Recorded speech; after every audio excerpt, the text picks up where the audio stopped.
Aloha and welcome back to my channel. You know, when you fly into Hawaii, you arrive in the afternoon and feel the urge to go out and do a bunch of things to make up for the lost time? Well, in this first of two vlogs about hanging out on the Kona side of Hawaii, I'm going to show you the local sites so you can keep your vacation in easy mode. Hopefully, this will help you plan your first afternoon in Hawaii. One thing to note is that this is my second time on the island of Hawaii, so I didn't feel the need to run around and check out everything like a maniac like last time.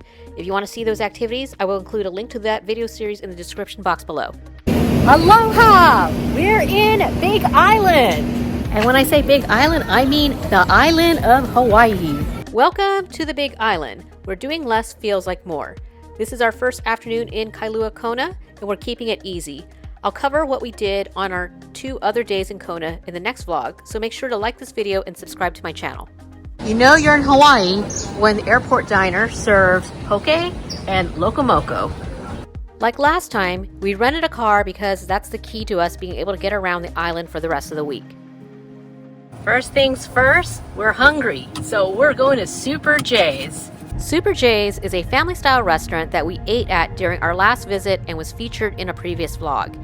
It was so memorable that we wanted to get there before it closed in the early afternoon. It's located in the Captain Cook neighborhood, which is south of Kailua-Kona. Oh, dang it. They sold out. Sold out of all their food? Sold out all their food. All right, well, we'll just have to come back here another day. Wah, wah. Well, I wasn't anticipating that they would sell out. It's only 12:40. Try something else. There were a lot of other cool local eateries on this road. Well, that's the thing when it's this home style cooking. Once they run out, that's it.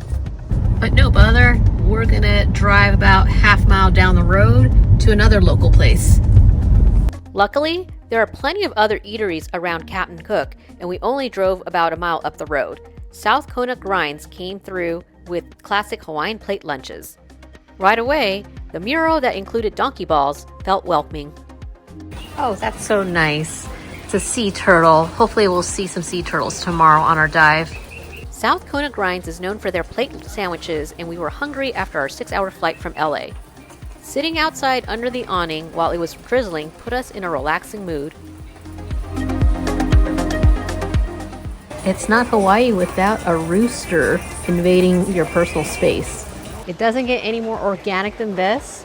Over there, right outside the restaurant, that's a mango tree. Take a look. It's not the lau lau that I was craving for, but I don't think I've ever had deep fried pickles before. And of course, you gotta have poke nachos. Look at that fresh poke on top of those fried wonton chips. The main event. Here's the poke burger. I know it's not on a burger bun, it's on a hoagie roll, but you get the picture. And this is the kind which is a Kailua pork burger. Because we're on Big Island, we're talking about big fries. Big steak fries, that is. Oh, and don't feed the animals. Yeah. Walk away, rooster. Walk away. Yeah. Whoa. After a big lunch like that, we could definitely use some coffee so we don't succumb to food coma. Luckily, the Royal Kona Coffee plantation or shop, it's right around the corner. Here we go. See? The Royal Kona Coffee Museum and Coffee Mill. The Royal Kona Coffee Museum and Mill offers an immersive journey into the rich history and art of Kona coffee production, from bean to cup.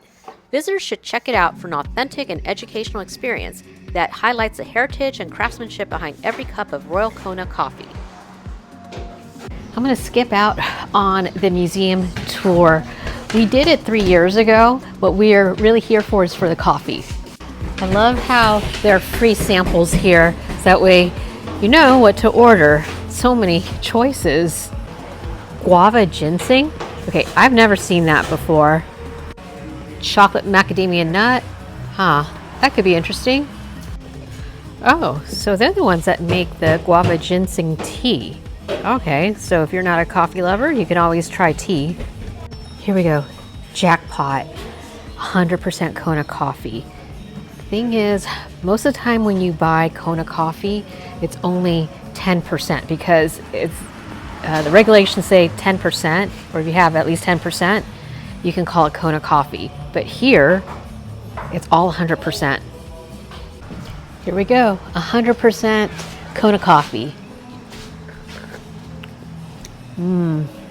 Nice, rich, bold flavor. This may not be a formal coffee farm tour like the one that we took in Kauai, but you sure get a taste of it with the views on the patio.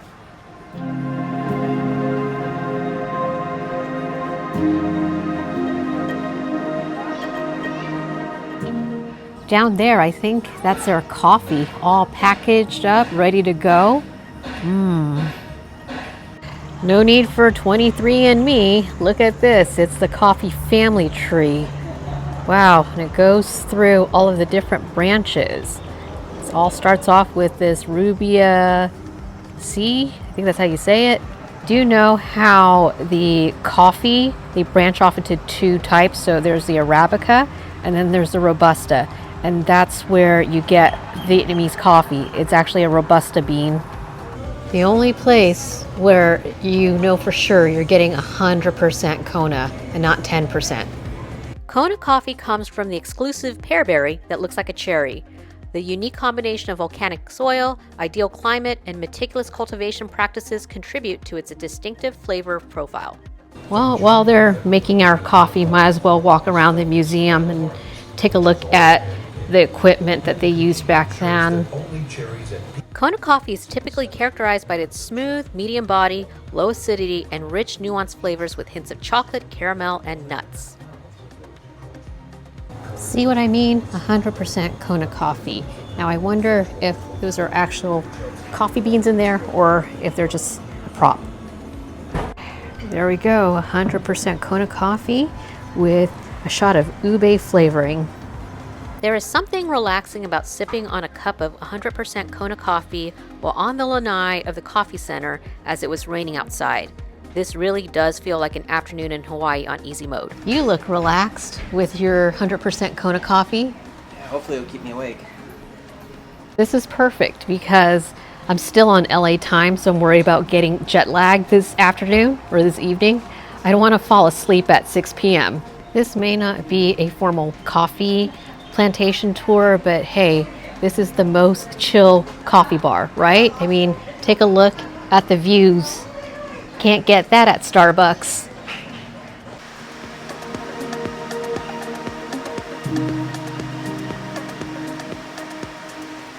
In addition to this coffee adventure, we're going to check out the lava tube here at Royal Kona.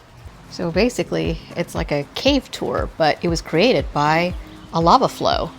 Good thing it stopped raining enough for us to go because it's going to be pretty wet. And I don't have the exact proper footwear, but these slides will have to do. Lava tube this way. This is one way to burn off that huge lunch we just had. Oh, I can see what that lady meant about it being slippery, because yeah, the grass is slippery after that rain we had. That icon there looks a little foreboding. It looks kind of haunting. After all, it was created by a volcano. Oh, this is a good way to escape the rain, except it's not raining anymore. This is so cool that this was once created by a lava flow.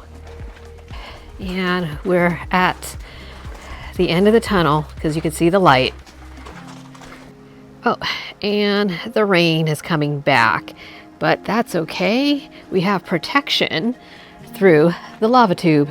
This is so cool that we're doing this lava tube walk. This wasn't open in 2022 when we came for the first time. Everything was still reopening during or right after the pandemic. So basically at the Royal Kona Coffee Museum, come for the museum, come for the coffee, and come for the lava tube. Does it get any more local than this? We're at ChoiceMart. This looks like a local grocery store. We're gonna pick up some supplies. Over there is the Kona Theater. I wonder what the story is behind it. It looks historical, but it looks shut down. According to the internet, the Kona Theater was opened in 1929 and closed in the 1970s. Today there's a fruit stand and is a nod to the plantation days of old Hawaii. What we were really here for was to pick up some snacks for our next 3 days in Kona. Ooh, how about some orchids? But we're only going to be in our rental for a few days. Dragon fruit. I don't think I've ever seen this type of dragon fruit before. I'm used to the big red ones. Oh, and the apple bananas. Believe it or not, even though I'm a runner, I actually don't like bananas very much, but I do love these apple bananas. This is going to be our home for the next 3 days here in Kona. This cute little rental spot. No, it's not Airbnb. I found it on the internet, but it's definitely not an Airbnb. The nice thing is that eventually it stopped raining. We'll see what we could do about finding the sunset this evening. I'm not sure what our odds are about the sunset because it's pretty overcast. But at least it's nice to walk along this area. There are a lot of shops. I think this is Kailua Village. Over there is the Royal Kona Resort. We stayed there 3 years ago. Here's your chance to be an Ironman. This is where you can get your official Ironman t-shirt and where the Ironman starting point is. Yep, the starting point of the Ironman. I think this is where they get out of the water and then they start their bike. I'm gonna have to do a little bit more research, but this looks like where you would get out. No Ironman for me. I already have a hard time doing the marathon, let alone biking and swimming. At second thought, we'll walk towards the sunset this way because it looks like we're getting blocked. This is the Kailua Pier. Looks like you can catch some snorkeling boats over there. This is the view of the sunset. Not all that great. It looks a little obscure. At least there's some interesting things to look at. Looks like some sort of straw hut. I'm not really sure what I'm looking at exactly. No such luck. We struck out with the sunset. We'll try a different location tomorrow. I want to go back towards the Royal Kona Resort that we had stayed at 3 years ago. Even though 2 things didn't go our way today, such as Super J's and the sunset, no matter. At the end of the day, we're vacationing in Hawaii. A mistake in Hawaii? No, that doesn't exist. Since we're already in Kailua Village, let's make the most of the evening and get some shave ice. Oh, this is tempting. Originally I wanted shave ice, but they have Dole Whip. I love it. It's called Scandinavian shave ice because, in Scandinavia, they got a lot of ice. It does get cold up there. They have all sorts of ice cream flavors. Oh, lilikoi, cheesecake. Oh, love that idea. How appropriate, lava flow. This is ingenious. It's a holder for the shave ice. Look. Oh, is totally creative and functional. We ended up getting a regular. If this is a regular, I can't believe it. I'm glad we didn't get a large because that would have been way too big. Although, is there such thing as having too much shave ice? So we got 3 flavors. We got passion fruit, guava, and grapefruit. And inside, we got pineapple whip. So it's the best of both worlds.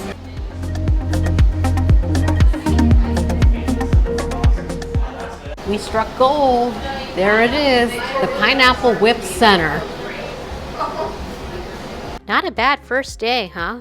We didn't go far, didn't rush, but we still got a taste of Kona life. Coffee, plate lunch, a lava tube, and of course, shave ice. If you're into slow travel and easy days like this, stick around. Part 2 is coming up next.